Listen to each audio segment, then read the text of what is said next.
मैंने चालू किया म्यूज़िक सीखना धीरे धीरे। पहले तबला सीखा था, फिर उधर जाके मैं हारमोनियम बजाता था। दादाजी ने मुझे बोला कि तू एफएम पे क्यों नहीं बजाता, तो मैंने बोला क्यों, क्या हुआ?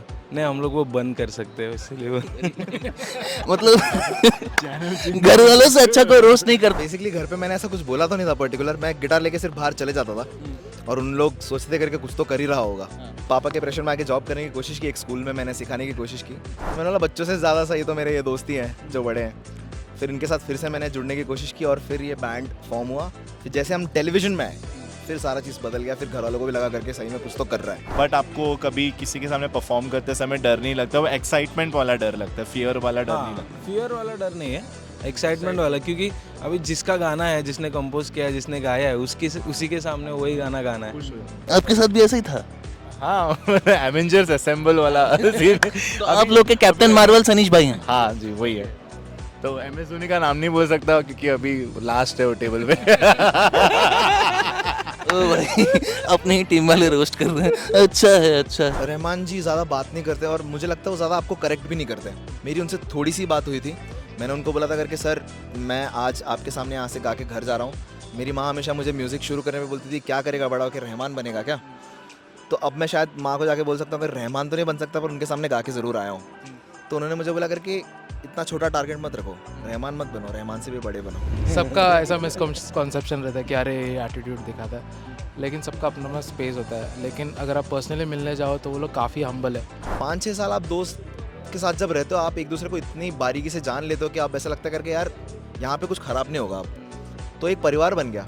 तो हमने बोला अगर साथ में मिलके काम करने में इतना मज़ा आ रहा है तो फिर क्यों ना साथ में काम कर लें आगे। उन लोगों के सामने वो चीज़ पेश मत करो जिनको उस चीज़ की समझ ही ना हो और ना जिनको उस चीज़ की वैल्यू ना हो। तुम लोग जो करते हो वो बहुत बेहतरीन चीज़ है और वो बेहतरीन लोगों के सामने ही होनी चाहिए। पैसों के लिए कला और ईमान बेचना मत कभी। मेरे रुपेश का तो पहला गिटार चोर बाजार से खरीदा था उसने सीखने के लिए, क्योंकि हमारे पास पैसे नहीं थे। पर आपके पास हो तो आप लेके भी सीखो, नहीं हो तो आप जो है उसमें लेके सीखने की कोशिश करो।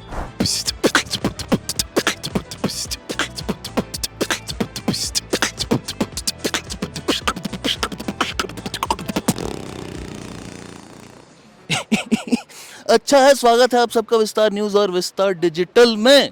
और स्वागत है आपका एक नए सेगमेंट में जिसका नाम है चिट चैट विद नाना चाटेकर, और नाना चाटेकर मैं ही हूँ, है ना। और आज की इस यंग जनरेशन में बैंड्स के प्रति बहुत ज़्यादा जो है लगाव आ रहा है। और मेरा जो साथी है मजनू भाई भी इसी बात से साला जलता है मुझसे मजनू कि मैं बैंड बहुत पसंद करता हूँ। तो ऐसा ही एक बैंड आज हमारे साथ है जिसका नाम है यूफनी बैंड। ओके, तो यूफनी बैंड से कौन कौन हमारे साथ है आज, अपने अपने परिचय दे दीजिए प्लीज़। मेरा नाम सिद्धार्थ है, मैं कीबोर्ड प्ले करता हूँ। मेरा नाम जोशुआ है और मैं बेस गिटार प्ले करता हूँ। आपका क्या नाम है? मेरा नाम गौरव है और मैं बीट बॉक्सर हूँ। ओके, तो इनके तो अंदर ही इंस्ट्रूमेंट्स हैं और ये बाहर वाले इंस्ट्रूमेंट बजाते हैं। तो आप सबकी कैसे कैसे स्टार्टिंग हुई थी? मतलब घर पे जब बोला होगा स्टार्टिंग करते समय तो यही बोल दिया था कि बैंड बजाना है या क्या करना है? How did you start out? घर पे तो एक अलग किस्म का किस्सा हो गया था कि मैंने चालू किया म्यूज़िक सीखना धीरे धीरे। पहले तबला सीखा था, फिर उधर जाके मैं हारमोनियम बजाता था। और फिर घर पे भी तो सपोर्ट नहीं था बिल्कुल, क्योंकि नहीं होता है मतलब स्टार्टिंग में, और उनका भी बराबर है क्योंकि स्टेबिलिटी नहीं होता है, ये नहीं होता है। वंस यू गेट स्टेबल उसके बाद में फिर वो सपोर्ट करने लग जाते हैं। तो शुरुआत में मेरे पास एक बहुत कॉमेडी सीन हुआ था। दादाजी ने मुझे बोला कि तू एफएम पे क्यों नहीं बजाता, तो मुझे लगा अच्छी बात है कि एफएम पे क्यों नहीं बजाता। तो मैंने बोला क्यों, क्या हुआ? नहीं, हम लोग वो बंद कर सकते हैं, इसलिए वो मतलब घर वालों से अच्छा कोई रोस्ट नहीं करता, वही असली मोटिवेशन होती है। भाई आपकी क्या कहानी है? स्टाइल बड़ा अच्छा है यार, मतलब दोनों जगह शैम्पू लगाते हो। स्टाइल अपने आप आया हुआ है। मेरा म्यूज़िक का शुरुआत चर्च म्यूज़िक से हुआ था। मैं चर्च में ज़्यादा इन्वॉल्व था, लेकिन मेरा एकेडमिक्स में मैं इतना खास नहीं था। तो घर वालों ने छोड़ दिया मेरे को कि तेरे को जो करने का कर। तो फिर मैं बोला अभी छूट है तो चलो इसको पकड़ के चलते हैं। तो ऊपर वाले की दया से इधर तक पहुँचा है। That's it. आपकी क्या कहानी है भाई? ये जो बीट्स आपके अंदर पैदा होती हैं, क्या मोटिवेशन है उसका? मोटिवेशन यही था कि ये कुछ अलग चीज़ है, और क्योंकि मैं हिप हॉप सीन से जुड़ा हुआ था जब मैंने इस चीज़ की शुरुआत की। पहले मैं बी बॉइंग करता था जो एक हिप हॉप उसका डांस एलिमेंट है। तो फिर जब शुरू किया मैंने ये बीट बॉक्स करना तो मेरे को पहले घर से ऐसे कोई रोक टोक नहीं थी कि मैं कॉलेज जब करा तो उसके साथ ही कर रहा था। और कॉलेज ख़त्म होने के बाद मैंने एक्चुअली 4 साल एक एड एजेंसी में काम किया। तो जब वो मेरा बीट बॉक्सिंग का करियर अच्छा चलने लगा तब मैंने ये फुल टाइम करना ऑप्ट किया। सो आप लोगों ने कई सारे बड़े बड़े आर्टिस्ट्स के सामने परफॉर्म किया है, जैसे रहमान सर हो गए और इंडियाज़ गॉट टैलेंट में भी आप लोग गए थे। तो वो सब जितने बड़े बड़े म्यूजिशियंस हैं सबके बारे में कुछ ना कुछ सुनते रहते हैं, हम ये ऐसे हैं वो ऐसे हैं। तो how is Rahman sir and how is आपने माधुरी जी के सामने परफॉर्म किया और बड़े बड़े जितने म्यूजिक डायरेक्टर्स हैं सबके सामने आपने परफॉर्म किया, तो हाउ इज़ रहमान सर, उनकी ब्लेसिंग्स कैसे मिली? तो सबका एक मिसकॉन्सेप्शन है कि ये लोग को एटीट्यूड रहेगा ये वो, मेन क्वेश्चन वही था। हाँ सबका ऐसा मिसकॉन्सेप्शन रहता है कि अरे एटीट्यूड दिखाता है, लेकिन सबका अपना अपना स्पेस होता है। लेकिन अगर आप पर्सनली मिलने जाओ तो वो लोग काफ़ी हम्बल है, मतलब एज अ मतलब तुमको ट्रीट भी नहीं करेंगे कि तू बहुत छोटा है, ऐसा काफ़ी हम्बल है और अच्छा ऐसा एक्सपीरियंस आपको है। लगेगा ही नहीं कि आप बहुत बड़े हस्ती से बात कर रहे हो ऐसा। सो इन सब के सामने जाने से पहले जब पहली बार गए, मतलब अब तो यूज्ड टू हो गए हैं बड़े बड़े स्टेजेस पे परफॉर्म करने के लिए, पहली बार गए तो कितनी नर्वसनेस थी, गूज़बम्प्स हो रहे थे या अंदर से क्या क्या हो रहा था? बीट्स निकले थे पहली बार? हाँ बीट्स तो निकले ही थे। ऐसे कुछ नर्वसनेस है सच नहीं होता, बिकॉज आई थिंक जब भी आप स्टेज आर्टिस्ट होते हो, आप इतने बड़े क्राउड के सामने परफॉर्म करते हो तो फिर वो एक रेगुलर चीज़ हो जाती है जहाँ आपको आप स्टार स्ट्रक ज़रूर होते हो बट आपको कभी किसी के सामने परफॉर्म करते समय डर नहीं लगता, वो एक्साइटमेंट वाला डर लगता है, फियर वाला डर नहीं लगता। फियर वाला डर नहीं है, एक्साइटमेंट वाला, क्योंकि अभी जिसका गाना है, जिसने कंपोज किया है, जिसने गाया है, उसी के सामने वही गाना गाना है और अलग तो वो एक डबल नर्वसनेस नहीं होती कि मतलब जो जो प्रोड्यूसर है गाने का, जिसने क्रिएट किया है उसके सामने गा रहे हैं? वही एक ऐसा फियर नहीं होता कि इसको पसंद आएगा क्या, या ऐसा लगा कि अरे यार कुछ ज़्यादा ही कर दिया ये लोग ने, ऐसा बस ना लगे, वही एक नर्वसनेस होती है। अच्छा, मैंने वो स्टार्टिंग में पूछना भूल गया, जितना जो ये आपकी गैंग है पूरी, ये आपस में मिले कैसे? जैसे मेरी और मजनू भाई की जोड़ी बहुत फेमस है। वेलकम फिल्म आपने देखी होगी, तो मजनू जो है ईरावती के इश्क में पड़े हुए थे, हमने उनको निकाला, फिर मिले, फिर अब मेरा भाई बन गया। आप लोग आपस में ब्रोहुड कैसे, कब से शुरू हुआ, कैसे कैसे मुलाकात हुई?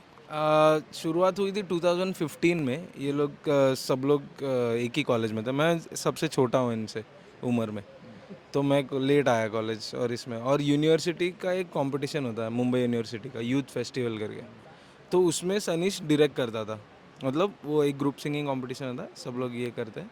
और फिर सब लोग का मुलाकात उधर हुआ। फिर बाद में 3 साल बाद जब भी मैं कॉलेज में आया तो मेरा टीचर वो था, तो फिर वैसे वहाँ मिला और फिर ये लोग ने दिल हिंदुस्तानी किया, फिर मैं ज्वाइन हुआ, फिर एक एक एक एलिमेंट ज्वाइन है, फिर हम लोग ने साथ में आईजीटी किया। तो बेसिकली शुरुआत सनीश नायर से हुई है, उसने सबको एक साथ लाया, तो उसने सबको पहचाना कि इसका इसमें क्या है, खूबी क्या है। तो जैसा MS धोनी करता है वैसा सीन होगा। आपके साथ भी ऐसा ही था? हाँ एवेंजर्स असेंबल वाला सीन। तो आप लोग के कैप्टन मार्वल सनीश भाई हैं? हाँ अभी MS कैप्टन मार्वल बोलो, कैप्टन अमेरिका सनीश भाई हैं। हाँ जी वही है। तो MS धोनी का नाम नहीं बोल सकता क्योंकि अभी लास्ट है वो टेबल पे। ओ भाई, अपनी ही टीम वाले रोस्ट कर रहे हैं। अच्छा है, अच्छा है। अच्छा तो भाई कुछ बीट्स हो जाए हमारे दर्शकों के लिए। हाँ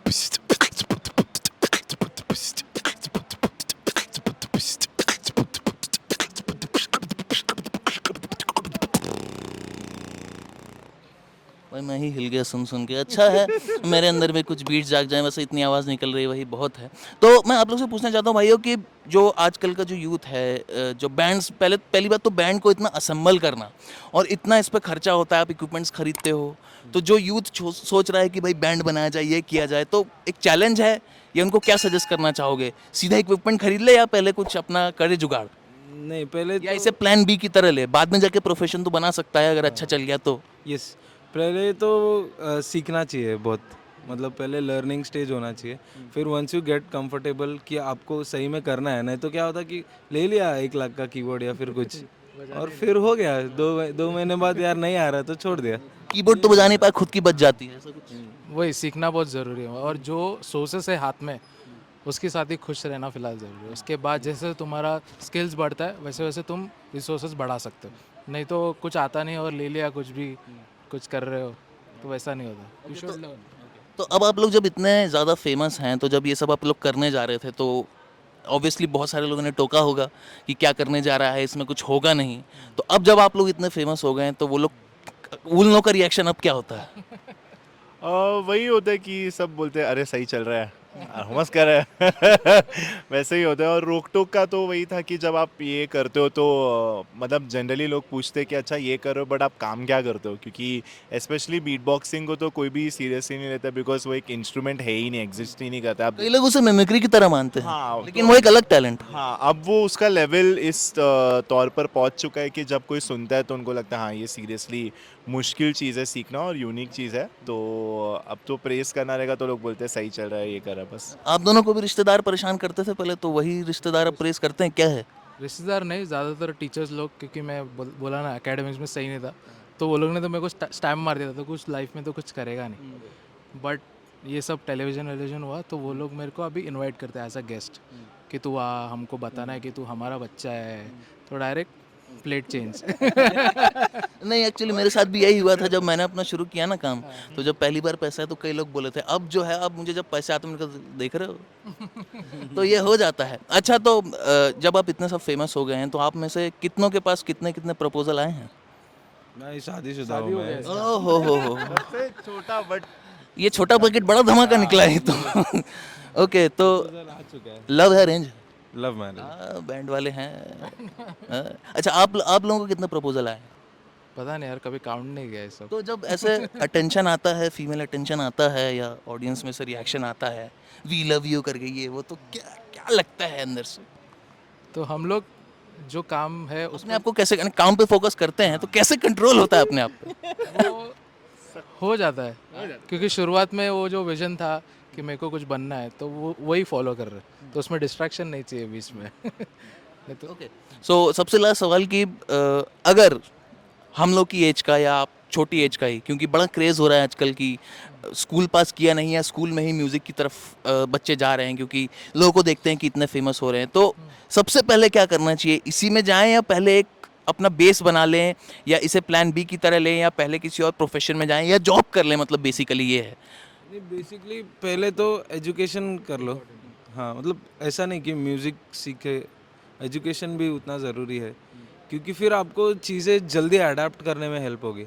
और इसको कोई एज नहीं है स्टार्ट करने का, बूढ़े हो तो भी स्टार्ट कर सकते हो, बचपन में भी। बस बचपन में आप जल्दी ग्रास्प कर सकते हो, क्योंकि एक बार बचपन में सीख गए तो वो मसल मेमोरी में आ जाता है, फिर बाद में इतना दिक्कत नहीं होता। ओके, और ये जो मौके मिलते हैं, जैसे आप लोग को तो भगवान की कृपा से बहुत अच्छा मौका मिला, इतना बड़ा स्टेज मिल रहा है, तो जो आना चाहते हैं, आप लोग इंडस्ट्री को देखे हुए हैं, इतने बड़े बड़े जगह परफॉर्म किए, तो क्या मौके मिलते हैं जो बाहर से आए हुए होते हैं, या वो अंदरूनी वाली, जैसे हम नेपो जो कहते रहते हैं, वो है इंडस्ट्री में आप लोगों ने? क्योंकि बहुत अंदर से देखा हुआ है इंडस्ट्री को। थोड़ा बहुत तो है और थोड़ा जायज़ भी है कि वो हो ही सकता है, क्योंकि देखो नेपो तो है, ठीक है, लेकिन उतना टैलेंट भी है यार, ऐसा नहीं है कि कोई भी कर रहा है, उतना टैलेंट भी है। हाँ, थोड़ा सा इंडस्ट्री में पेनिट्रेट करने में थोड़ा टाइम लगेगा, लेकिन that is if you have if it is worth it तो कर सकते हो आप। लेकिन ब्रो, कई लोग फ्रस्ट्रेट भी हो जाते हैं जब मौके नहीं मिलते, तो उन लोग को क्या कहना चाहोगे? मतलब अपने आप को स्टैंड आउट करना ज़रूरी है। मतलब सेम चीज़ करोगे तो फिर वो डिफ़िकल्ट हो जाएगा। मतलब अगर तुमको लोग पहचाने तो तुम क्या अलग कर रहे हो। अभी आप अलग कर रहे हो तो लोग आपको पहचान रहे हैं। तो वैसे कि होस्ट तो सब करते हैं, लेकिन आपको अलग से जानते रहे। तो अगर वैसा कुछ ट्राई करेंगे तो मौके ज़्यादा बढ़ेंगे। आपकी बीट्स क्या कहती हैं इस पर? हाँ, मेरे को ऐसे लगता है कि 2025 मतलब बेस्ट टाइम है अभी आर्टिस्ट बनने का, बिकॉज अभी इंस्टाग्राम रील है, आप गाना भी डायरेक्ट अपलोड कर सकते हो, अभी कुछ है ही नहीं। बेसिकली आप इंडिपेंडेंटली सब कुछ कर सकते हो जो भी आपको करना है। वो अलग बात है कि अभी काफ़ी सारे लोग आ गए हैं, बट अभी आप देखोगे कि बहुत सारे लोग म्यूजिशियन बनने की कोशिश कर रहे हैं फुल टाइम। तो अगर आप बहुत जल्दी शुरुआत करते हो जब आप छोटे हो, तो आई थिंक बाय जब तक आपका टीनेज स्टार्ट होगा तब तक आप ऑलरेडी आपका काफ़ी कुछ आपको आ गया होगा और आप आराम से इंडस्ट्री में आ सकते हो। बिल्कुल, तो तीनों भाइयों ने जैसा बताया कि मौके मिल रहे हैं, आप में टैलेंट होना चाहिए, एक अलग टैलेंट होना चाहिए, और जैसा टैलेंट मैंने दिखाया एंकरिंग करते समय, भाई लोगों ने तारीफ़ की, भाई थैंक यू वेरी मच। तो इसी तरह अच्छा कंटेंट देखते रहिए, और यूफनी बैंड के मेंबर्स के साथ, हम जो लीड मेंबर हैं उनके साथ भी बातचीत करते हैं। हमारे साथ है यूफनी बैंड के गॉडफादर जिसे कहें, समीज भाई, जिन्होंने ये पूरा स्टार्ट किया था। जो 3 मेंबर से आपने बात की, बड़ी तारीफ़ कर रहे थे सब उन लोगों की कि आपने उन लोगों को ढूंढा और कैसे कैसे क्या किया। तो सबसे पहले समीज भाई, किस तरह से शुरुआत हुई? मैंने जैसे उन लोग से भी पूछा कि बैंड बनाने के लिए, मतलब ये जो है प्रोफेशन जो है, ये कई लोग इसे हॉबी की तरह देखते हैं। और आप जब भी घर पे जाते हैं कि अब क्या बोला था आपने घर पे, बैंड बजाना है, किसका बैंड बजाना है, मतलब ऐसा क्या हुआ था कि आप मोटिवेट हुए? घर पे रिएक्शन क्या था सबसे पहले जब आपने ये सोचा ये चीज़, या उससे पहले आप कहीं जॉब वगैरह करते थे? How did you start? Basically घर पे मैंने ऐसा कुछ बोला तो नहीं था पर्टिकुलर, मैं गिटार लेके सिर्फ बाहर चले जाता था और उन लोग सोचते थे करके कुछ तो कर ही रहा होगा, और मैं शाम को चुपचाप आ जाता था। फिर बीच में मैंने पापा के प्रेशर में आके जॉब करने की कोशिश की, एक स्कूल में मैंने सिखाने की कोशिश की, पर बच्चों को वो पेशेंटली सिखाने की मेरे में ताकत नहीं थी, तो मैं समझ गया ये मुझसे नहीं होगा। तो मैंने बोला बच्चों से ज़्यादा सही तो मेरे ये दोस्त ही हैं जो बड़े हैं। फिर इनके साथ फिर से मैंने जुड़ने की कोशिश की और फिर ये बैंड फॉर्म हुआ। फिर जैसे हम टेलीविज़न में आए, फिर सारा चीज़ बदल गया, फिर घर वालों को भी लगा करके सही में कुछ तो कर रहा है। तो इस तरीके से बैंड कॉलेज में मिला, फिर टीवी पे आया, फिर अब हम लोग यहाँ पे आपके सामने भोपाल। आपने जैसे बोला कि गिटार उठा के मैं निकल गया, तो गिटार उठाने का मोटिवेशन मैं पूछना चाह रहा हूँ, वो किसको देख के मिला? Who was your inspiration basically? हमारे कॉलेज में एक सीनियर था, वियान फर्नांडिस करके, लंबे वालों में ब्लैक टी शर्ट में वो बंदा गिटार बजा रहा था। Typical musician. टिपिकल म्यूजिशियन, मतलब सारी लड़कियां आसपास हैं। तो 11th स्टैंडर्ड में कॉलेज में जाने के बाद मुझे लगा यार कॉलेज में जाओ तो कूल बनो, कुछ ऐसा बनो। तो उस चक्कर में एक वॉनबी की तरह गिटार उठाया था। फिर बाद में अच्छा लगने लग गया, तो फिर अब साथ में लेके घूमता हूं हमेशा। तो आपने बड़े बड़े सारे आर्टिस्ट के सामने परफॉर्म किया, उनके साथ परफॉर्म किया है, सबसे बड़े तो रहमान सर हो गए। तो मैंने आपके साथियों से भी पूछा कि रहमान सर के सामने परफॉर्म करना, how big it is, and उन्हीं के बनाए हुए गाने उन्हीं के सामने परफॉर्म कर रहे हैं, और how he is in real life, क्योंकि मैं तो कभी मिला नहीं हूँ, सामने से देखा है प्रेस कॉन्फ्रेंसेस में, लेकिन how is he in real life? क्या टिप्स देते हैं, कैसे हैं रियल में? यार रहमान जी ज़्यादा बात नहीं करते और मुझे लगता है वो ज़्यादा आपको करेक्ट भी नहीं करते। उनका ऐसा करके हर एक इंसान की एक एनर्जी होती है और वो उसमें काफ़ी काबिल और बेहतरीन होता है। मेरी उनसे थोड़ी सी बात हुई थी, मैंने उनको बोला था करके सर मैं आज आपके सामने यहाँ से गा के घर जा रहा हूँ। मेरी माँ हमेशा मुझे म्यूज़िक शुरू करने में बोलती थी क्या करेगा बड़ा होकर, रहमान बनेगा क्या? तो अब मैं शायद माँ को जाके बोल सकता हूँ कि रहमान तो नहीं बन सकता पर उनके सामने गा के ज़रूर आया हूँ। तो उन्होंने मुझे बोला करके इतना छोटा टारगेट मत रखो, रहमान मत बनो, रहमान से भी बड़े बनो। तो बहुत छोटी छोटी चीज़ें बोलते हैं वो, बट इनडायरेक्टली काफ़ी इंस्पायरिंग होती है। तो वो कम बोलते हैं बट ज़रूरत और फ़ायदे का बोलते हैं। ओके, तो और जो बड़े बड़े शोज़ में आप लोग गए, इंडियाज़ गॉट टैलेंट में गए, और इसके अलावा सोनी टीवी पे आप लोग के इतने सारे शोज़ में आप लोग परफॉर्म किया, तो वहाँ सबसे पहले जाने का मौका कैसे मिला? How audition you guys give the audition? शुरुआत में तो सारे शो के हमने ऑडिशन ही दिए थे, क्योंकि स्टार्टिंग में कोई एक्सपोजर था नहीं। हम लोग लाइन में खड़े रहते थे सुबह से शाम, रात तक ऑडिशन आ गया तो आ गया। फिर हमने यूट्यूब का सहारा लिया काफ़ी, हम लोग यूट्यूब पे कंटेंट पोस्ट करते थे, तो यूट्यूब के थ्रू हमें चैनल्स ने काफ़ी खोजा और हमारी हम तक पहुँचे वो लोग। फिर तब ऑडिशंस की इतनी ज़रूरत नहीं पड़ती थी, वो लोग डायरेक्टली हमें बुलाते थे और बोलते थे क्या है तुम्हारे पास दिखाओ, और फिर फटाफट हो जाता था। काफ़ी जल्दी आपके साथ होगा, मतलब जब लोग आपको ढूंढने लगे भाई अपना टाइम आ गया है, मतलब वही वाली बात होती है। अच्छा, तो ये जो जितने आपके सब मेंबर्स हैं, जितने अच्छे अच्छे ब्रोज हैं, तो इनके साथ वाइब कब मैच हुई? कितना मुश्किल था इन लोगों को जमा करना, और कैसे कैसे खोज के निकाला आप लोगों ने, आपने इन लोगों को? कहाँ कहाँ मिले सब? बिल्कुल भी मुश्किल नहीं था, क्योंकि ये कोई खोजे हुए लोग नहीं है। मुझे लगता है करके आप बोलते हैं ना करके आप परफेक्ट लोगों को ढूंढोगे तो मिलेगा नहीं, आपको परफेक्शन का माहौल बनाना पड़ता है। तो हम तो सारे दोस्त थे, हमने कभी सोचा नहीं था हम लोग बैंड बनाएंगे। 5-6 साल आप दोस्त के साथ जब रहते हो, आप एक दूसरे को इतनी बारीकी से जान लेते हो कि आप ऐसा लगता है करके यार यहाँ पे कुछ ख़राब नहीं होगा। आप तो एक परिवार बन गया। तो हमने बोला अगर साथ में मिलके काम करने में इतना मज़ा आ रहा है तो फिर क्यों ना साथ में काम कर लें आगे। तो कब वो एक जो किक मिलती है कि चल अब बैंड बनाना ही चाहिए, वो किक कब मिली आप लोगों को? कॉलेज ख़त्म होने के बाद हम लोग जॉब पे लग गए। जो मेरा गिटारिस्ट है वो एयर इंडिया के लिए लग गया था, मैं एक स्कूल में लग गया था। फिर एक दिन सडनली 6-7 महीने के बाद मैंने फ़ोन करके बोला यार मुझसे हो नहीं रहा है ये, मुझे शायद आदत हो गई है तुम लोगों के साथ रह के वो मस्ती मजाक में ही रहने की, तो क्यों ना हम इसको थोड़ा कमर्शियल बना के इसको काम के तरीके से पेश करें। तो कॉलेज से पास आउट होने के ऑलमोस्ट 1 साल के बाद हमने शुरू किया। ओके, तो जब पहला परफॉर्मेंस था, first stage performance of your band, तब कितना गूज़बम्प्स थे अंदर, या नर्वसनेस थी कि यार ये अगर ये सक्सेस हो गया तो ही आगे कुछ है? योर फर्स्ट स्टेज परफॉर्मेंस की कुछ मेमोरीज हैं? नर्वसनेस बिल्कुल नहीं थी, मैं सच बोलूँ तो। उसके रीजंस ये हैं कि पहला परफॉर्मेंस हमारा कॉलेज में हुआ था और कॉलेज में हम लोग काफ़ी पॉपुलर हो चुके थे तब तक।